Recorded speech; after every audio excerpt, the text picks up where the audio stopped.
திருச்சி உறையூர் நாச்சியார் திருக்கோவில். பெருமாள் அழகிய மணவாளப் பெருமாள், தாயார் கமலவல்லி நாச்சியார். 108 திவ்ய தேசத்தில் 2வது திவ்ய தேசம்.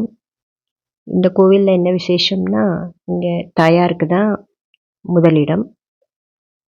மகாலட்சுமி இங்கே தாயாராக அவதாரம் பண்ணினதுனால இங்கே தாயாருக்கு தான் முன்னுரிமை.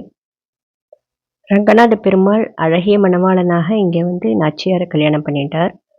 பங்குனி மாதம் சேர்த்தி உற்சவம் ரொம்ப அழகாக நடைபெறும்.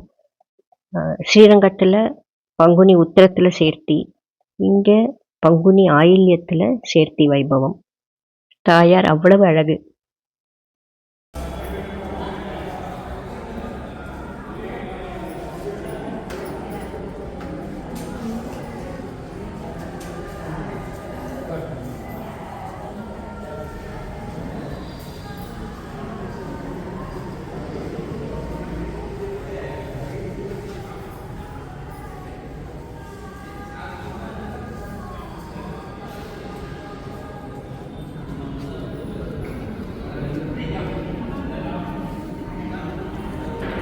கோயில் வெளிப்பிரகாரத்தில் நம்மாழ்வார் சன்னதி உள்ள ஃபுல்லாக ஓவியங்கள் அவ்வளோ பிரமாதமாக இருக்குது. அவ்வளோ அழகு.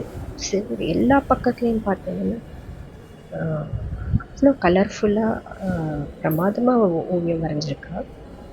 உறையூர் கமலவல்லி நாச்சியார் திருக்கோவில், நம்மாழ்வார் சன்னதி, ஃபுல் சன்னதியில் இந்த மாதிரி பெயிண்டிங்ஸ் பிரமாதமாக இருக்குது. சோழ அரசோட தலைநகரம் தான் உறையூர். நந்த சோழன் அப்படிங்கிற ராஜா இங்கே ஆட்சி பண்ணிட்டு இருக்கும்பொழுது அவருக்கு குழந்தை பாக்கியம் இல்லை, மிகச்சிறந்த பக்திமான்.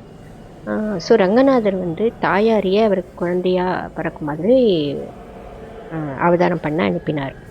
நந்த சோழன் காட்டில் வேட்டையாட போகும்போது ஒரு குளத்தில் தாமரை புஷ்பம் மேலே ஒரு குழந்தை இருக்கிறத பார்த்துட்டு அதை எடுத்து தன்னோட மகளாகவே வளர்க்குறாரு.